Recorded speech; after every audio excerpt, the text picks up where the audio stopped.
Сара Гаррет провела долгие 3 года в инвалидной коляске после тяжелой аварии, которая изменила всю ее жизнь. Раньше активная и независимая, теперь она была заточена в своем теле, проводя дни в бесконечных деловых встречах и пустых, безжизненных вечерах в парке, единственном месте, где она могла почувствовать себя немного свободной и побыть наедине с собой.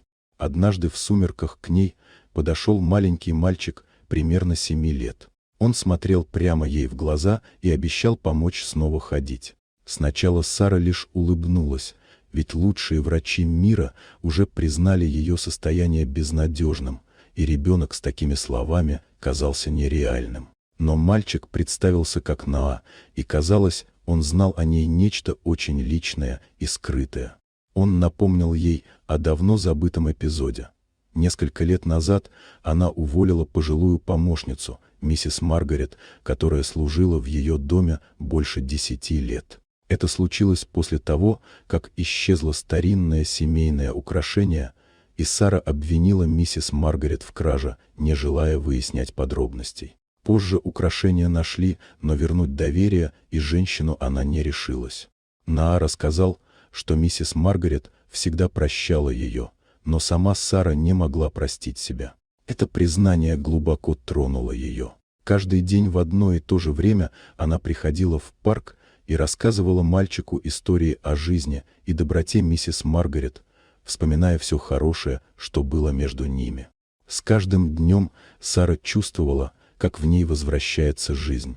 Улыбка все чаще появлялась на ее лице, а по утрам вставать становилось легче. Однажды, размышляя о тех трудных моментах и заботе, которую миссис Маргарет проявляла к ней, она почувствовала легкое движение в ногах, то, чего не было много лет.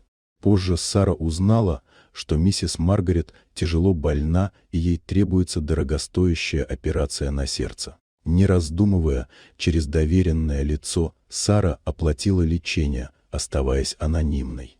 Мальчик сказал ей, что миссис Маргарет плакала от счастья, узнав о помощи, и почувствовала себя вновь любимой и нужной. После успешной операции Сара наконец решилась на встречу с миссис Маргарет в больнице. Их встреча была наполнена слезами и объятиями, которые исцеляли не только тела, но и души. Миссис Маргарет сказала, что простила ее давно, и теперь настало время самой Саре простить себя. Впервые за много лет Сара ощутила свободу. Она смогла встать с инвалидной коляски и сделать первые шаги. Вдохновленная этим чудом, она основала центр реабилитации, который помогал людям не только восстанавливать тело после травм, но и исцелять душу через любовь, поддержку и прощение. Вот такая удивительная история. Дорогие друзья, если вам понравилось видео, поставьте лайк, а также подписывайтесь на канал, впереди еще много интересного.